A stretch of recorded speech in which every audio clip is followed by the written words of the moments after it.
This is the fourth in our series of Entrepreneurial Minds. And in this series, we simply interview entrepreneurs and ask them about their journey as an entrepreneur.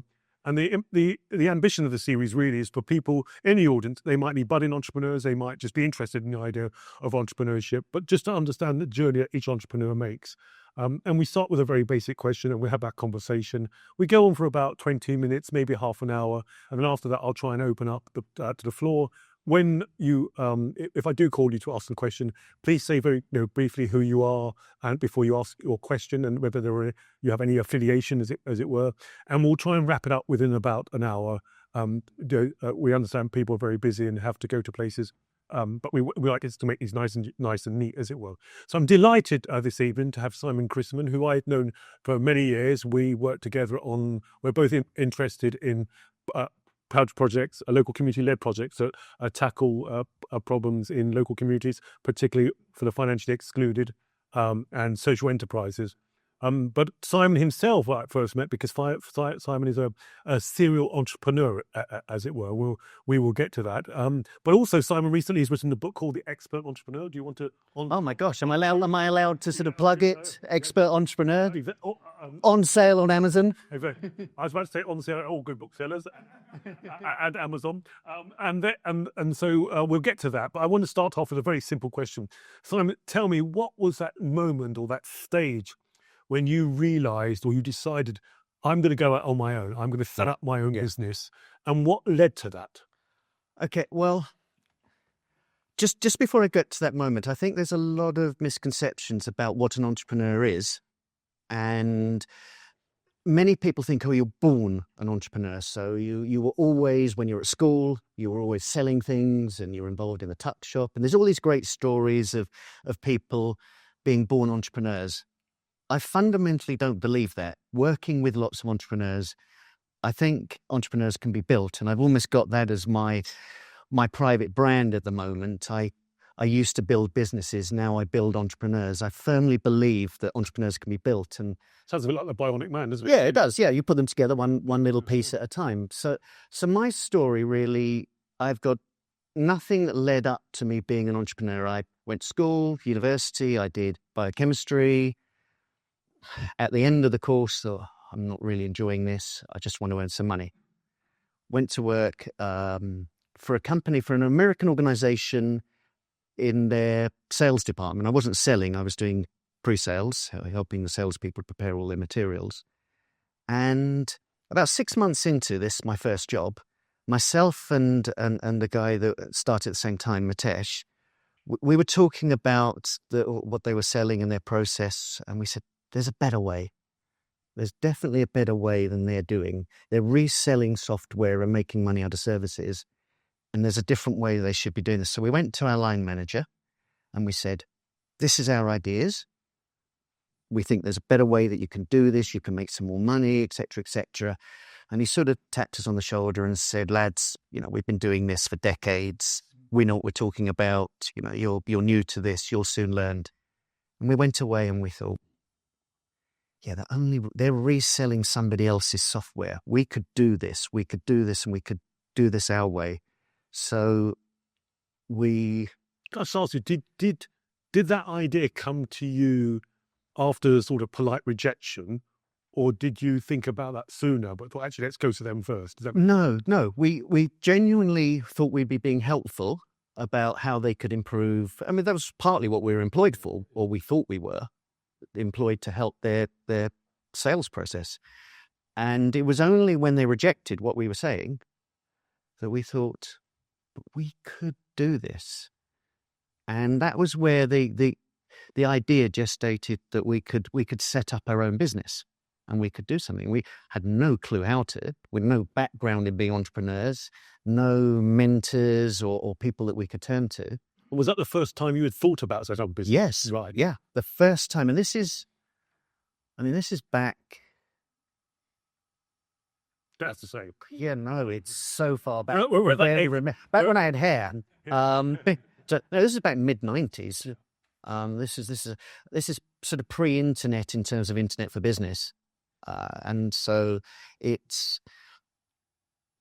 was something that we we just chatted about, and myself and Mitesh, and it took us a little while before we made the decision that we wanted to go try this on our own. So tell me, what sort of business, can you give us a bit more details, if you can, about what sort of business it was you were working for? Yeah, they were a database marketing company. Right. They're an American database marketing company that the team that I was working within were concentrating on. At the time, there was a lot of deregulation in the utilities, water, gas, electricity.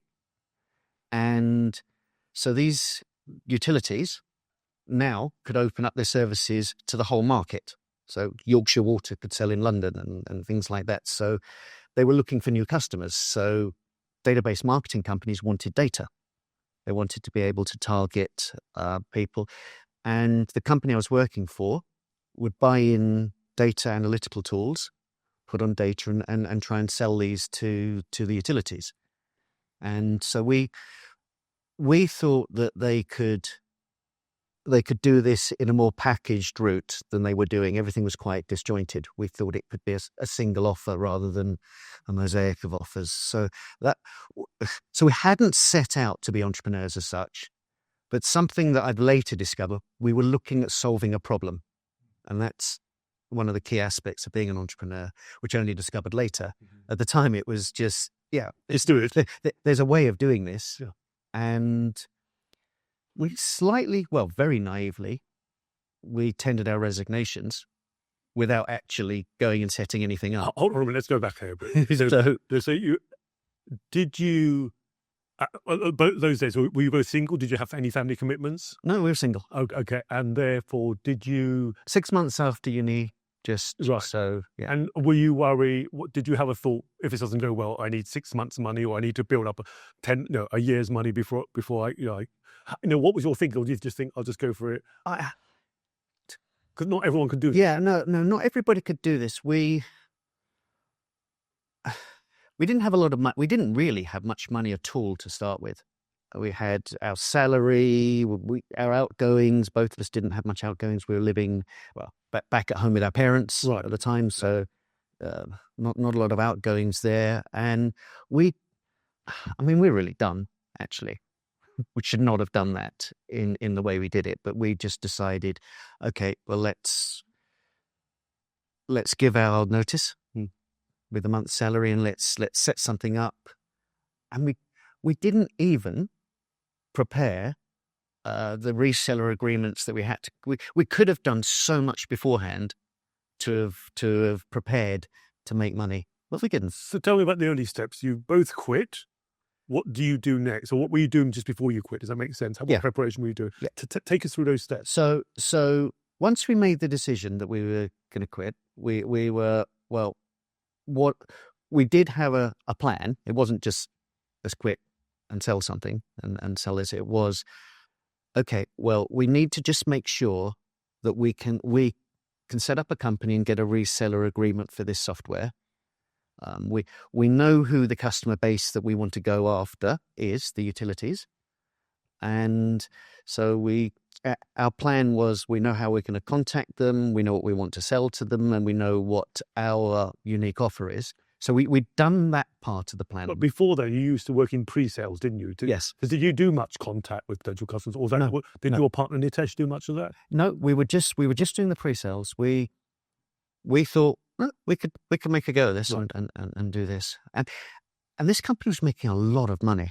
I mean, way out of the sort of money we could have dreamt of making as pre-sales people. So we thought there was quite a lot of margin in this. And to take me through the steps. So you've got a plan. Do you go and find an accountant? Do you go and find a mentor? How do you register? How do you just do lots of research down the library in those days? How do you go about setting up the company? It was very different in those days to now. Now you can buy a company off the internet for £25. I don't even know what, around that, with a bank account straight off, and you can have it within hours, and you have a company. In those days, you need an accountant, and accountants were expensive, and it was a long, drawn-out process of forming a company, articles of association, memorandum, all of these things. So it took weeks to put together, and lots of money to put together with accountants a company. And was that money from your savings, or did you go to debt for that? No, that was that money was from our savings. Right. That money was from our savings. Had you saved up a specific amount for this company, or just had saved? You're just a prudent person, and you just No, it was because my outgoings weren't a lot, and nor as Matesh's, that we still had. We'd been working for 6 months, right. and we hadn't really spent a lot of what we'd earned living at home. So we had some money. Yeah.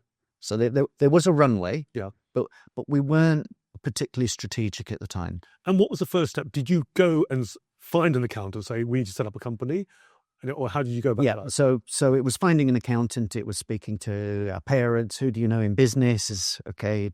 What accountants do you use? And eventually it was actually a contact through Matesh's that we found an accountant who advised us what was the right advice at the time, but was expensive. It wasn't just for free. Right. You couldn't do, the internet wasn't there to be able to do things inexpensively. So you've got the accountant, you set up the company. Did you need lawyers or anything like that? We didn't need, no, it was all done through accountants it was done at through that time, accountants. yeah. And how long Because we hadn't got contracts, we would need lawyers for contracts. And how long did that take to set up? A few weeks, you said? That took a few weeks, yeah. And what were you doing during that time? Were you also setting up other parts of the company? Well, what we were doing at that time was, and I'm glad we were, okay, we know we can get the reseller agreement. So we know what we're going to sell and what we're going to package. So we started to reach out to some of the utilities to talk to them about what we were doing. Right. So we were actually, right from the beginning, we were looking at sales. And did you have any difficulty getting into the utilities? Not difficulty getting into them, but there is a twist in all of this. Right. You share it? Yeah. The twist is we were wrong. We couldn't do it. Oh. So we thought we could do this, and we thought our line manager was right. He was. He was completely right in the way that people were buying and how the sales route went. So we'd left the company. We'd spent lots of money, or what was to us a lot of money, forming a company. We'd dived head on. We were confident. No, we couldn't do it. And did you have any mentors around that time? No. So you just did it on your own? So we just did it on our own. And then it was, why is nobody interested? We can get through and we can speak to people. We can speak to the right people. But why don't they want to do it this way? And why do they want it in a modular fashion? Yeah. And it was clear the reasons why in the end. So there was a little bit of a panic stations. I'm sure. Where else? Well, quite a lot of panic stations. Took your job. We spent a job. You got a company. Yeah. Had no company. So, And you were wrong. and we were wrong. Yeah. Yeah. And he was right. So what did you do next? So what we did next was what sort of software can we resell? Who can we sell it to? How can we use this model that we think will work? We looked at lots of ideas, but that was the one that we really focused on. How can we use this model and who can we sell it to? So we settled on something called contact management software, which is the precursor to what's CRM now, sales and marketing software. So in those days, it was a database on a floppy drive that you put into a computer, and you'd put your customers' details. It was your contact management, and there would be a diary attached to it, or really fancy stuff. And we looked at selling that to smaller organizations and providing services on top of that. But we didn't make the software. We were reselling it along with the model that we had there. So that was the route that we took. And how long did it take you to switch to that model? It only took weeks to switch that. All we needed to do was to find the software that we wanted to sell, to get a reseller agreement. And just before that, how long did it take you to make a decision? Okay, that model's not working. You looked at a few other potential markets. How long was that? Everything happened quite quickly. Our side, everything happened simultaneously. We weren't structured in a way of just that and then tick that off and then that plan. There was a lot happening simultaneously, but I would say within 6 weeks, 2 months of realizing we couldn't make something work, we had something that we were ready to take orders from and people that would give us money for what we were doing. So it turned around quite quickly. And how long did it take you to get your first customers? Literally 8 weeks after. Wow. And the model worked quite well. We didn't now have a set market, so it wasn't as focused as utilities.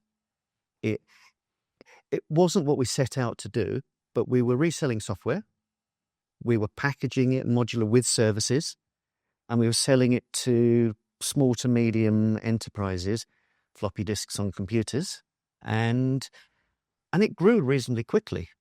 I mean, we, as a reseller, well, we eventually, for that company, we became the third largest in Europe for reselling content management software. Third's not very good, but that was Big enough. we were bigger than the fourth. And how, We were bigger than the fourth. how long were you with that company? So that I was with them for about 6 years. That's you and Nitesh together. That myself and Mitesh together, but it grew differently. So I started off as we started to grow the company and started to scale it a little bit. I became the de facto CEO, and he was more like the COO. So but it wasn't clear cut. We're not a big organization where it's just clear cut roles. But if people asked what our job roles were, that was more how it went. And how big did you grow in terms of staff? So we were about 80 people, which in those days was fairly large for a software business that wasn't employing programmers. And you were based here? We were based in North London. North London, right. And we're based in North London. And the challenge I remember when I was self-employed, one of the first biggest challenges I faced was becoming an employer, as it was. And I remember going to the HMRC. They ran courses for you. Yes. And I remember going to 2 different courses deliberately and asking the same question and getting 2 different answers. Yeah. And I just wondered, and I also felt that the HMRC were kind of treating me as if I was doing something illegal or crooked when I was just trying to employ someone. How did you go through that process of being, I don't know, were you a partnership or something, and then you went... We went straight to being a limited liability company, right, so okay. straight into... But going to becoming an employer, how did you handle that? Or did you get other people in to come and do that for you? Quite early on, we delegated a lot. Right, yeah. And quite early on, we decided that we would want to put a team around us. We weren't trying to make the most amount of money for us. We thought, let's build a company. So yeah. we had these discussions. We can make more money if we go and do the installations ourselves, if we cut the corners here. But we thought, no, we want to grow something here. So let's get people to be involved in sales. Let's get an office manager involved that would deal with the things that you're talking about there. Let's get some people in that would be consultants. So we ploughed any profits we were making back into growing the company at the time. And then you say you were there for 6 years. What happens in 6 years? Well, I slowly faded out. It wasn't just a straight cut. It sounds though, when I'm in conversation with you, or this conversation, it sounds like you're quite ambitious. You want to grow something. There suddenly came a stage somewhere where you decided you didn't want to grow it, or you wanted to exit, or you were slowly fading out. What brought around that change of perception or ambition? Well, this has really been the key to what my subsequent career has been as an entrepreneur. I didn't enjoy growing a company. Thought I would.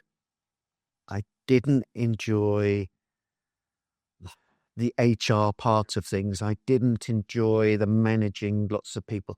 I enjoyed the bit I liked is when we started off and it wasn't working, and then we had to find that and make things work and sort of building it. I really didn't enjoy it when we had proper offices, and it was just having to manage rather. Yeah, it just wasn't fun, and then worrying about cash flow when it's a much bigger number with lots of people, and so. And that's something that became very apparent to me about business and about entrepreneurship, in that I didn't enjoy, and I don't think I was a very good business manager.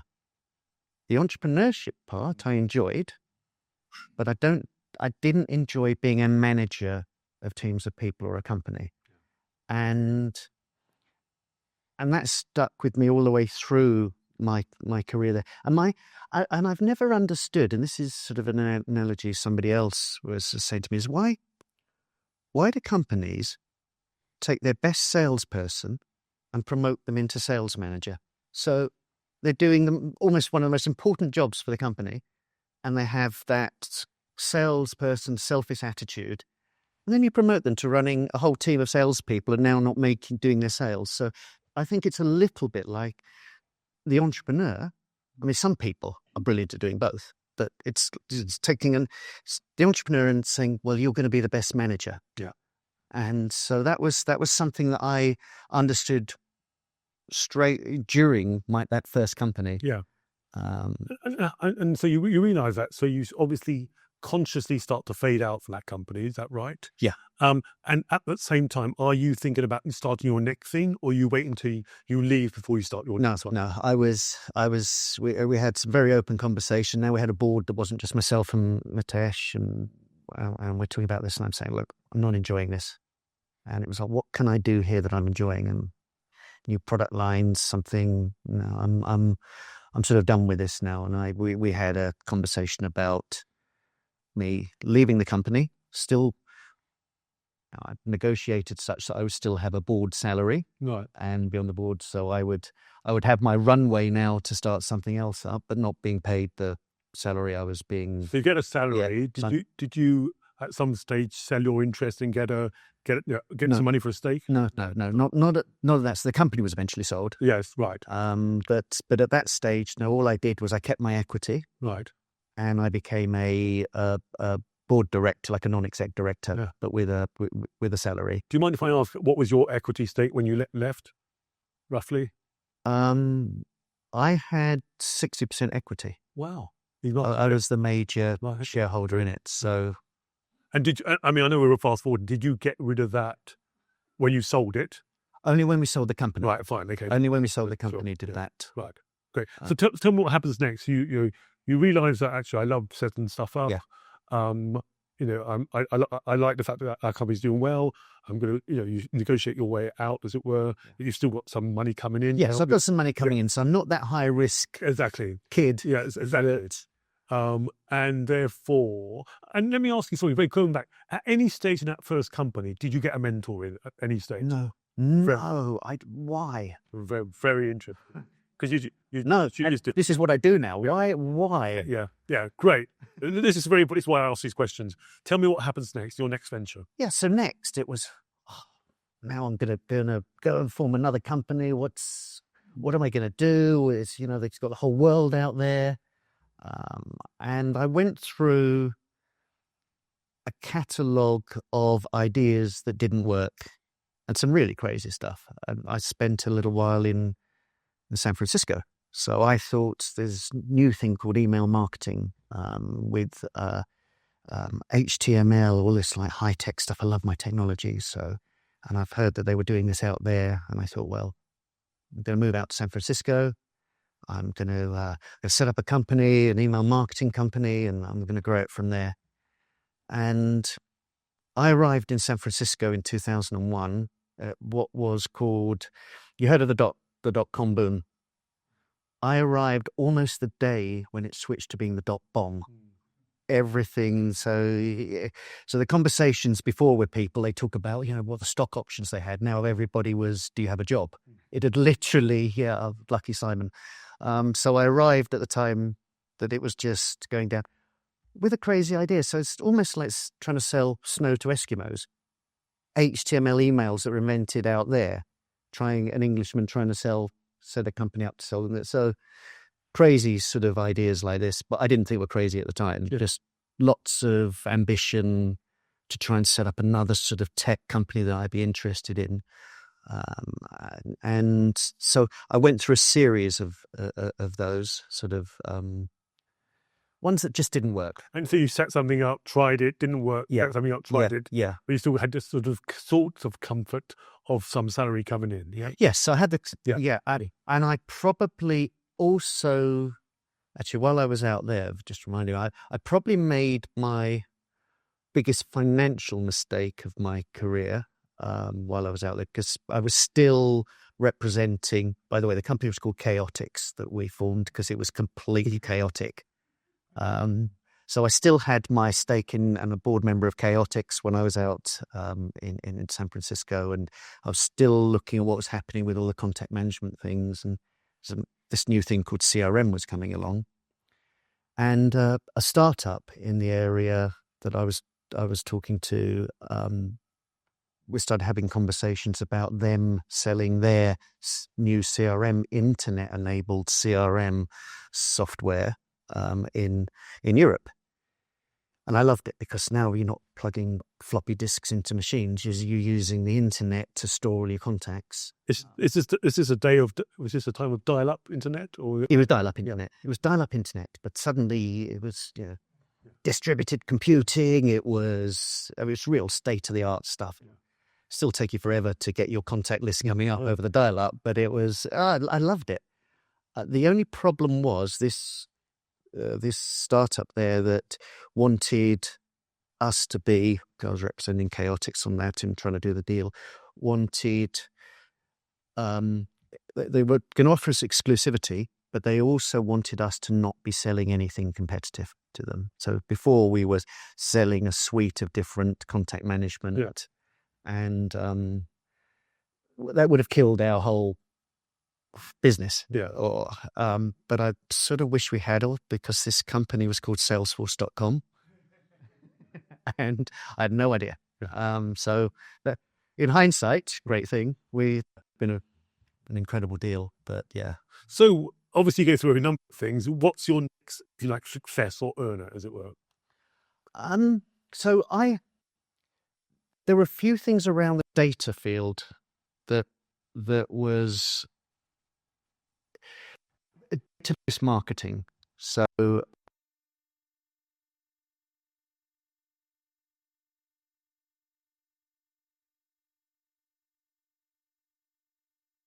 but using database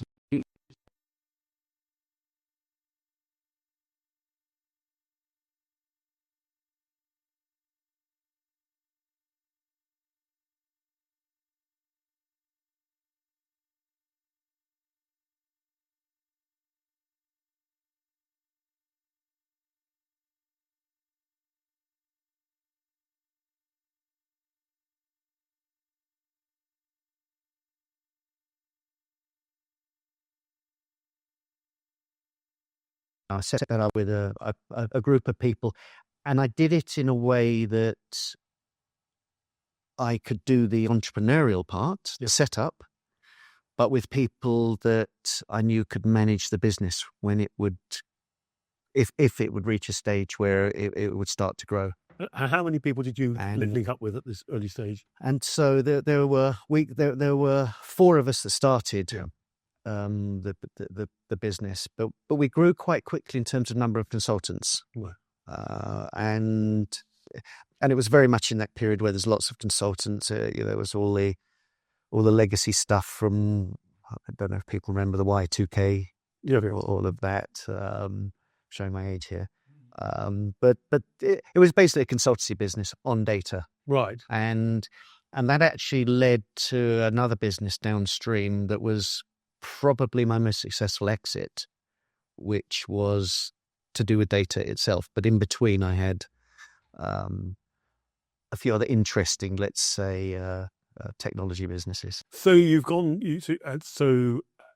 coming up to speed now, or come up to date. How many companies successful companies, do you think you've created and exited from? So 8 companies I've exited from that I made money out of. Yes. But it's been, I've started an awful lot of companies that have just gone absolutely nowhere.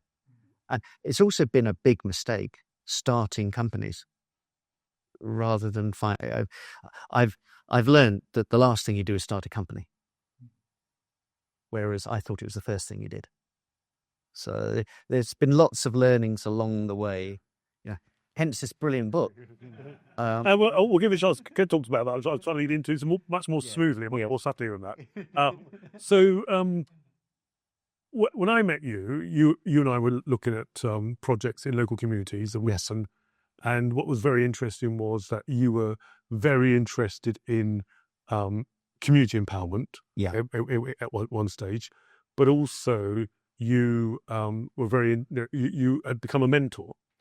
And this is interesting, given what you just said earlier about whether you need a mentor. What stage did you decide to become a mentor, and were you wrong when you didn't need a mentor, or do you think certain people do need a mentor? Lots of questions, I know. Sorry. Yeah. I only really got involved in being a mentor actually quite a while after we met. Right. I mean, we'd met and I was doing crowdfunding, had a crowdfunding platform, but also a mixed crowd patch with another startup I was doing called You Invent, where we were putting 3D printers into schools. That's right, yes. We were looking at solving the problem of why don't girls get into STEM as much as boys? And one of the things we wanted to do was make it really interesting. There was a lot of studies around if girls can get involved at 9, 10, 11 years old into finding these subjects fascinating, then they'd go on to progress in STEM.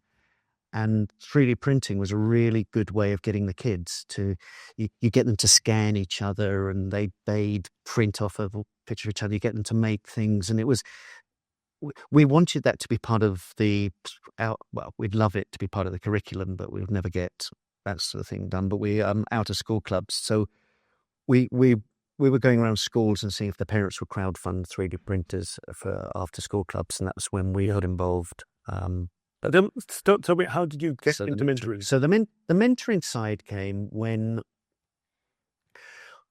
we were very British startup in a pub. So I'd another failed startup called Harley Street World, where we were looking at a group of us were looking at, rather than people coming into Harley Street for their consultancy, of offering the consultants to do consultancy online and do triage and all of that. So medical consultancy from Harley Street. Didn't work out. It was during the 2012 Olympics. We had people like Daley Thompson as our sports ambassador, and it was a bit of fun, but it didn't quite go where we wanted it. Were you ahead of ahead of the time? I mean, were you ahead of your time, or did you think it wasn't really a viable business? No, I think it was a viable business. It wasn't funded the way it should have been funded. Because it's just what you say now. I am at some of you may know in the Lords, I'm a shadow health minister. I meet lots of health tech companies, and I met one today which does exactly that, online consultations. Yeah, and it's obviously it's a bigger thing now. Yeah, and lots of people with private healthcare. So were you sure? We weren't too early. There's a lot of interest from the clinicians in doing this. You're sort of offering these consultants who have fairly big egos anyway to be famous. And so they all like, yeah, no, I'm the best heart surgeon in Harley Street and I'm the best and you want me as your... So it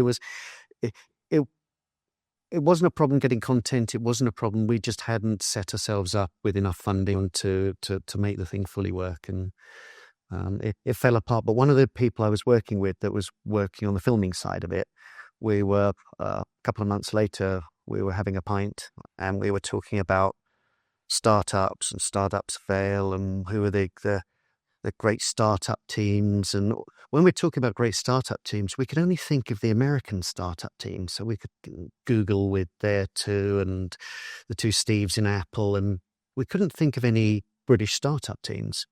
Richard Branson was the go-to sort of entrepreneur, but we couldn't think of actually startup teams. And we were like, why aren't there startup teams? And all we could think of, particularly as we were having a few drinks, was British comedy teams.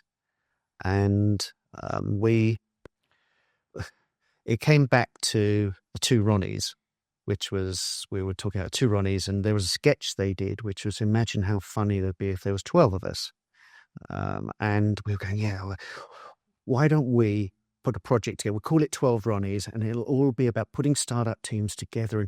And in the teams, you'll need a mentor, and in the teams, you'll need so what does it look like, these startup teams? And that's where the idea sort of started to have mentoring as part of the early stage Right. of starting a business.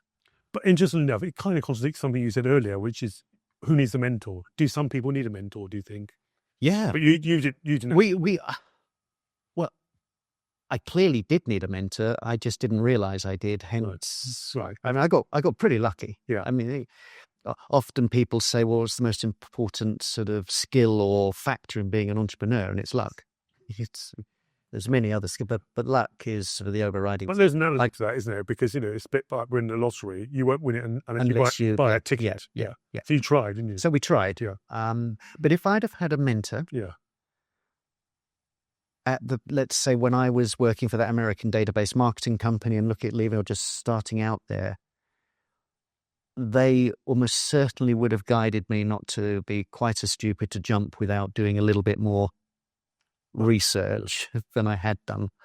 The thing about startups and particularly novice founders, the way I when starting out, is we don't know what we don't know. And it's the unknown. It's so much. And so having somebody that's been there, even if they're not from your industry, it's almost somebody that you can get on with and you can talk to, but has some experience. So, Simon, you've become needy to the book because you've put a lot of your own experience into this book, Expert Entrepreneur. Tell us briefly about the idea in the book, and then we'll open it up to the floor. Yeah. So the reason I put this book together was in my mentoring. So I mentor not only within the 12 Ronnies Foundation, where we help people start businesses, but I mentor at various universities. So Anglia Ruskin London, an example of one of those that I work quite closely with. And there's an organization called GCEC, Global Consortium of Entrepreneurship Centers, which is really an American organization. It puts a global on the front of it, And I went along they have these conferences, once-a-year conferences, and I went along, and so there's all these leading universities there from the States and their entrepreneurship centers, and we're talking about how we're teaching entrepreneurship and what we teach. And it turns out that we pretty much teach exactly the same things at the early stage of entrepreneurship. We actually use the same tools, the same business model canvases, all of these actual tools that we're using. And I thought the Americans would be far more advanced, home of entrepreneurship, but no, they teach what we teach. They use the same tools. So sharing best practice, I realized that actually we also recommend the same books. So there's a great book called The Mum Test, or it's American Mum, MOM. Tests, so we recommend the same books. But there was no particular framework book that we could use to teach entrepreneurs. We were all just using our knowledge, and we were doing the same things. And so I thought, let me try and put something together that distills all the things that we teach. And it was basically a distillation of the things that we teach in the order we're going to teach them. And the idea was we could use it as a framework for teaching entrepreneurship courses. So it's been constructed in such a way that term one, you teach this. These are the subjects it goes through in the first parts, all the way through from entrepreneurial mindset through to other parts of how you actually validate business ideas, which is my area now of specialism within entrepreneurship is validating the business ideas. So I focus on the part that says, well, is there a customer need for this? Because most of us, as I've done most of my entrepreneurial career, we build things and then try and sell them. And that's the wrong way of doing it. What you really need to do is find an audience, have an idea what you're trying to solve for them, and then work with the audience to make sure you've got something they really need solved. So you almost need to sell before you build.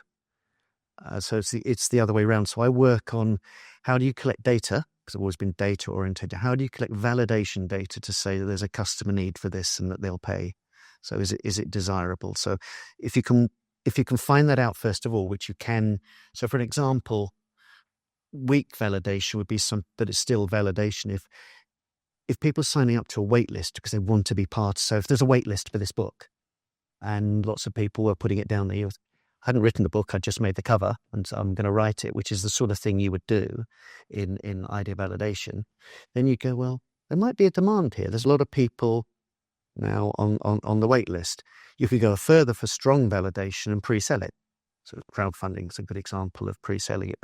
So if 1,000 people put their money down to buy this book as a pre-sale, there's a customer demand because the data says it. So my area of expertise is in this idea validation part, but the book is more about all the different aspects of entrepreneurship, including idea validation.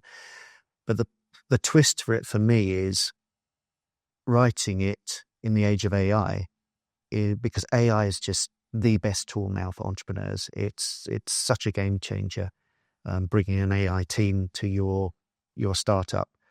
And so it's been constructed in a way that you can now use each part of at the end of each chapter. The questions are the sort of questions you put into your AI now for them to start to build out the framework of your business idea. So that's where I've sort of written it. I've written it for the entrepreneurship educators to teach, but to also provide to their students as a framework. So it's almost like my target audience is people working in entrepreneurship centres, and they're entrepreneurs, they're students, but it could be sold for general public. So that's been absolutely wonderful, and thank you very much for taking us through that journey.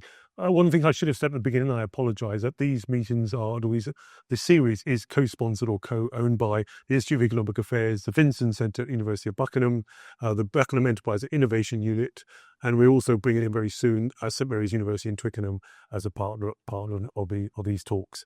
But let me now open up to the floor, and please put your hand up and also say who you are. Can I just see how many people have got questions? Got Sam back. Yeah. Hi everyone, I'm Sam. I work here at the Institute of Economic Affairs as a head of education, so I might use my staff privilege to get the first question. Simon, thank you so much for coming in. I've been binge watching a lot of Dragon's Den, so it's fantastic to hear from people like you and everyone else here. I guess I have two questions. So as a think tank, we advocate for a lot of deregulation and low taxation and those kind of things like free market policies. I guess I'd be curious to know, do you have any personal experience of, being held back or making your entrepreneurship journey harder as a result of government intervention that didn't feel necessary? And then the second point is that Sai touches on a lot is about helping those in need without the state. Do you think there's something that we need to be doing to bring more entrepreneurs into the philanthropic sector? Yeah, brilliant question from my point of view. One, the first part, being held back government-wise, was more with the FCA. We had that with a venture that you and I were doing together, didn't we? Yeah, but also another one called Ideas Patch, right. Where I was looking at angel investors crowdfunding.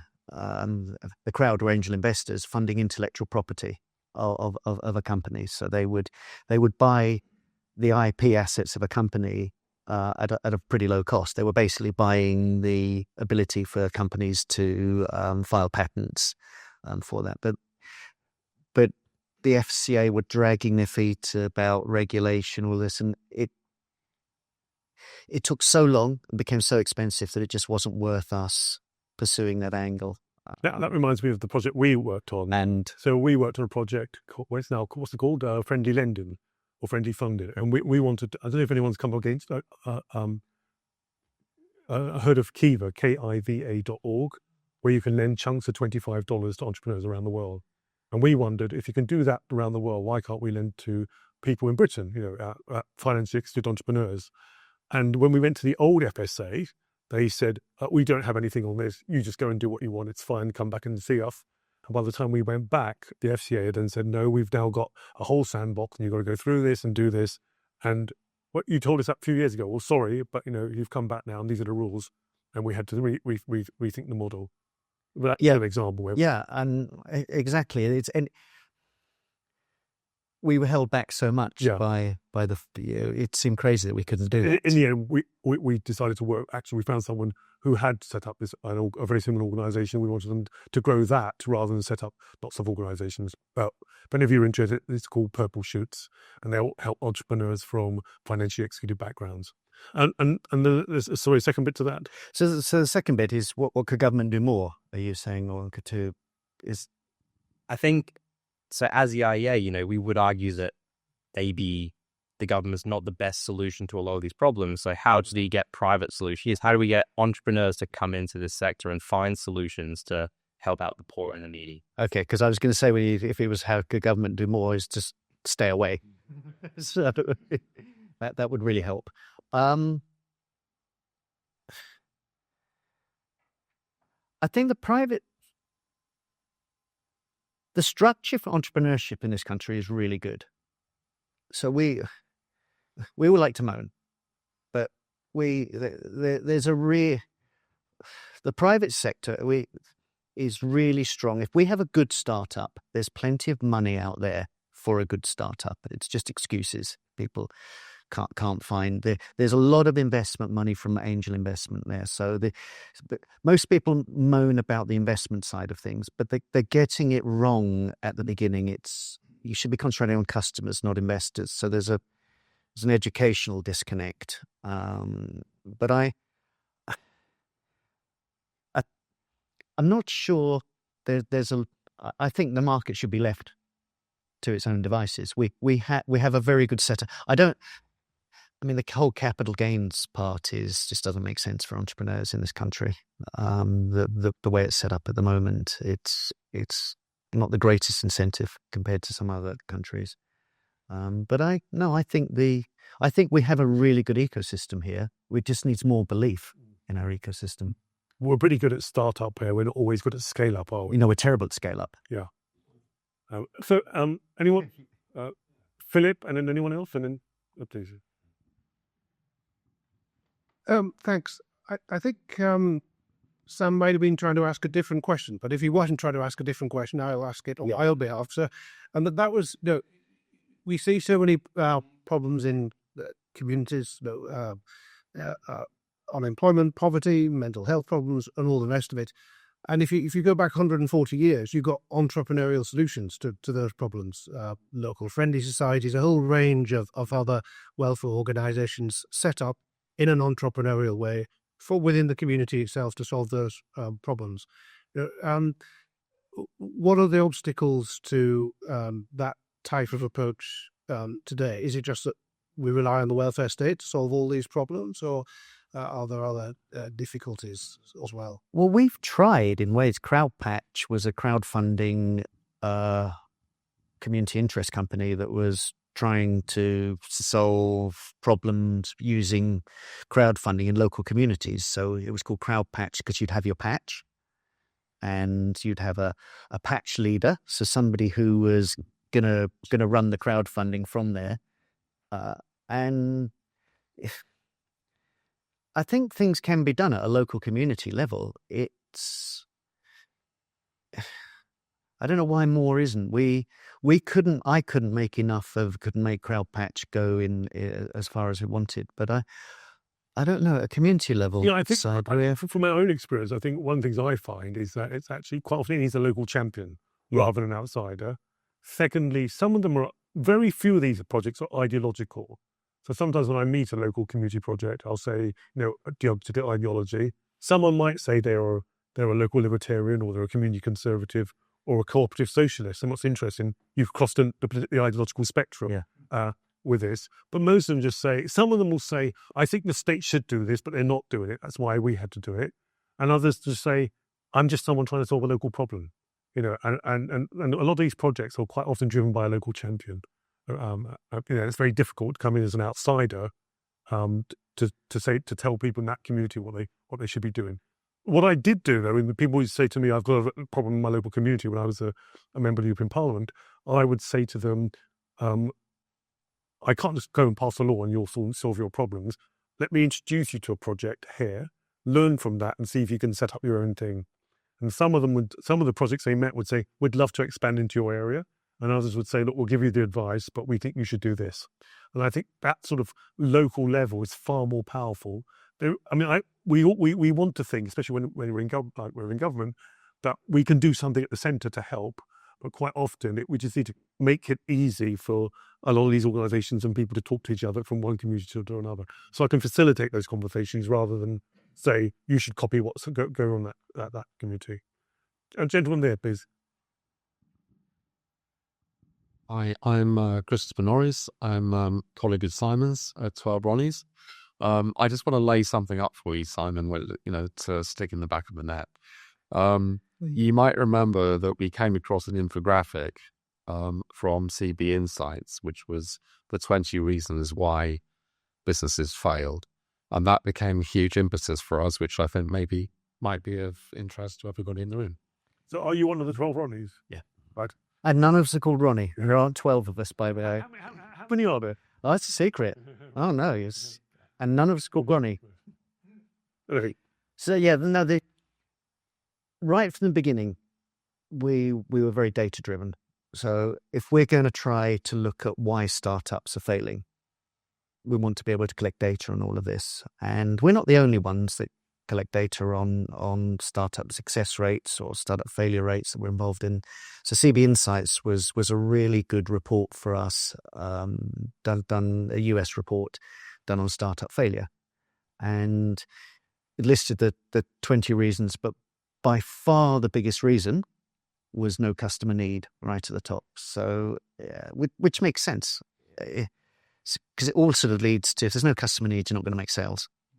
So that was by far the biggest reason, and it's been the foundation of what we teach and what we do. Because so, as a mentor, the most common question by a mile I get asked by a novice founder is, so I'll say, well, how can I help you? How can I? I'm a mentor. How can I help you with your business idea? And they'll say almost invariably, the first question is, I'm looking for investment.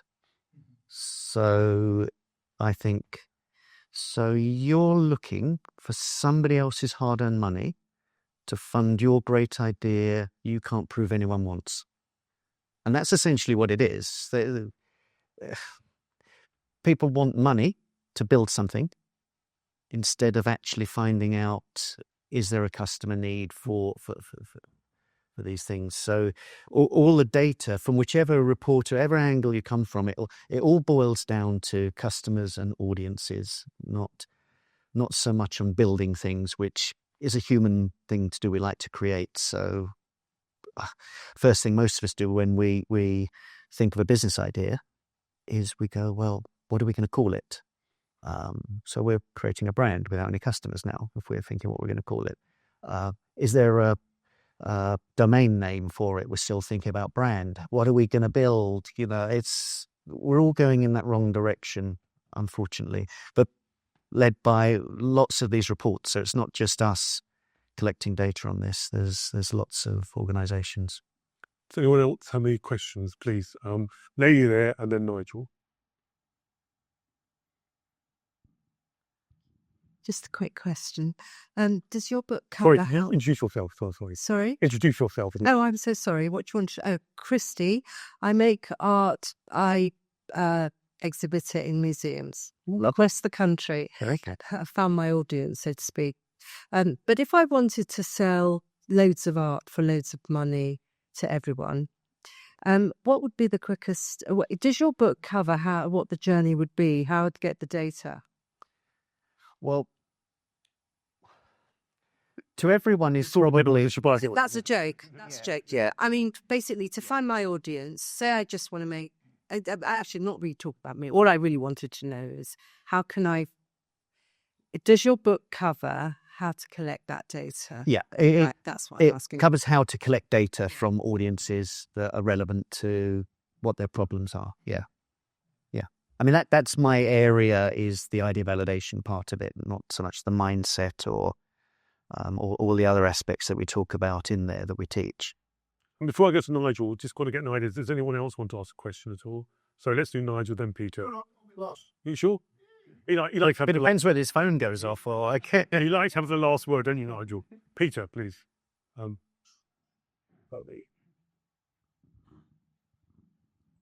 Good evening. I'm Peter Hinton from Sci Business School in Oxford, where we teach entrepreneurship. And I work with social entrepreneurs in Africa. But the area I'm interested in, going back to the local thing, is there's a group called Nelson Spirit in Norfolk, which combines people in business with young leaders and provides kind of mentorship from one to the other to encourage entrepreneurial activity among the young in Norfolk. I think is a great initiative, and it also links up with the charity sector as well. So it gives people experience to volunteer, etc., using management skills. And I haven't really seen that anywhere else in the UK, but maybe you're aware of other initiatives like that, which try and encourage entrepreneurship and startups at the local level, which generate more entrepreneurial activity. Yeah, I haven't seen many at the local level. I've seen one. So there's a few organisations that do online global level with young entrepreneurs and young innovators, and they bring people from all around the world, and they make it quite community orientated. So I've seen a lot of online stuff like that. So that is very much in person. Yeah. But the local in person is so. And what about some of the universities you work with? Do they do that in their local communities? Yeah. It's more and more universities are trying to work with businesses in the local communities and become more involved in the community. Yeah. But do they help only students be entrepreneurial? Do they help local people who maybe not be? No, they're both. No, yeah. Both. On the conversations we were having in St Mary's, I know we've had this, Nigel, at Buckingham, haven't we, as well? And I also, so working with a lot of US universities, and they're a lot more focused on their local communities than we are. Yeah. Nigel, and do you want to be a Nigel? No. You'll get your phone out and It's a phone call. Number one, tomorrow's company. You should know that. You know Mark Goida. Okay. I know of, but I think I've never seen them actually doing much at the local level. Oh yeah, in various parts. First, Nigel, introduce yourself before you go out. So I'm Nigel Adams. I'm just an old businessman having fun trying to help create more entrepreneurs. You were at a business. I'm still there. A Buckingham Enterprise Innovation Unit. Officially called the director of the Buckingham Enterprise and Innovation Unit. And in fact, at this moment, I am now the Buckingham Enterprise and Innovation Unit. That's in 2 days a week. Right. Now, I think you talked about growth and scaling. Yeah. I'm hearing from quite a lot of people who want to try and do something about this. And we have seen a lot like your things about posts of doing various things not coming together. One chap who came to me recently, he certainly knows what it's all about and why the US beats Europe hands down. Have you any thoughts on that? Well, certainly at the university level, it's really clear why the US wins the growth part of it. So at the startup stage, as I mentioned, we teach the same things. We use the same materials. But as soon as there's a business within the university scene that's looking like it's ready to scale, they have so much alumni funding, it's ridiculous. The philanthropy mindset of the Americans is very different to ours. So there are millions and millions of dollars available for startups in the States if they can show that they're scaling to do with universities. For some reason, even when people haven't been to a particular university, if they're in the area and they want to give back, they've made some money, they'll look to give into the local university. So the money comes from alumni, and they have big departments, even bigger than your entrepreneurial department, just of people fundraising from alumni. And I know, in fact, one of the hilarious stories I heard, and it might have been true, was some university in the US had got such a big new building that it had 2 entrances, and it had the name of 2 people over the 2 different entrances. And that's actually physically happened, which, it's quite funny. The other, just to put to you, we had to actually introduce in Buckingham a course on selling, because nobody had ever done it in the university before. It's a dirty word, selling. We actually had a course which was called Selling Yourself and Your Business.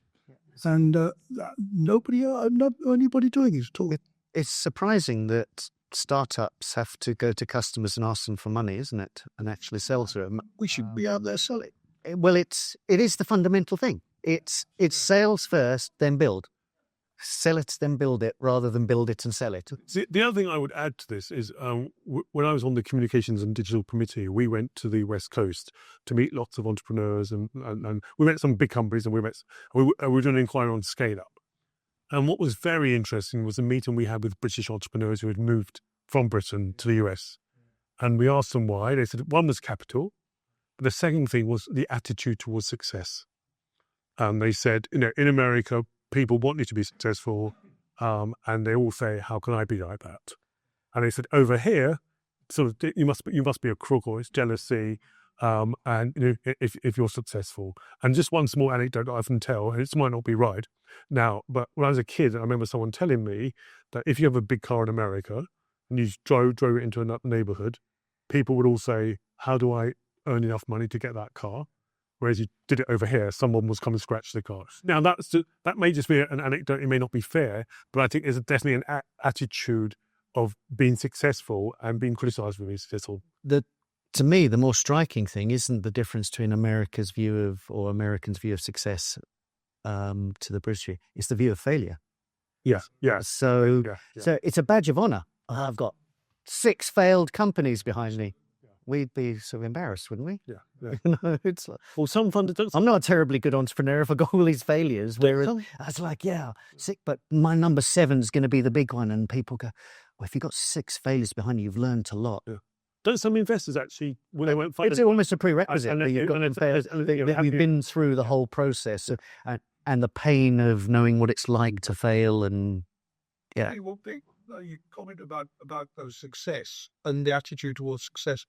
I'm afraid in other countries, in some of the countries of the world, it's even worse than in Britain. Yeah. And we used to see this where I spent a lot of time in Central and Eastern Europe, and that attitude of people who are winning were hated by the others. Yeah. And I've got a joke about how farm we get an extra cows, and how about we kill them? Yeah. Like, that was a mentality in Central and Eastern Europe. And also I found in many of the developing countries that I work with the students from, they are actually frustrated by it. And the Brits are bad enough. Sure. Other places, sadly, it's even worse. So on that happy note, Simon's got a book that some of you... I haven't plugged it, have I? I haven't plugged it. That some of you may want to buy. But otherwise, can we just show our appreciation to Simon for the... Actually, you see, Lynn. We we will be rotating these meetings. So this one was obviously here. The next one will be at Buckingham in March. We'll send out details to everyone who attended here. If you want to come and listen, it's another medical entrepreneur that we have. I wouldn't mind coming to that. I love the whole medtech side of things. As May, who have we got in March? A magnificent man called Aaron McGill, Right. Who's started his first business when he was 15 and was employing his parents by the time he was 17, and he was a millionaire by the time he was 21. Perfect. It'll be going in. So that will be at the Vinson Centre, Buckingham, and then we'll do one at St Mary's, and then we'll do one here. But if hopefully you are on the main list, and we will invite you to future talks. And please do share. If you get an email inviting you, we're very happy for you to share and let other people come along. But we're finding that lots of people are becoming interested in hearing from an entrepreneur story. And if you are an entrepreneur yourself and it's something you want to share, please let us know. We'd be very happy to have you as a guest and to talk about your own experience. But thank you very much. Thank you very much for coming this evening. Can I just thank Sam as well for all the background work you did for tonight, but also thanks Simon one more time. Thank you, everybody. Really appreciate it. Thank you.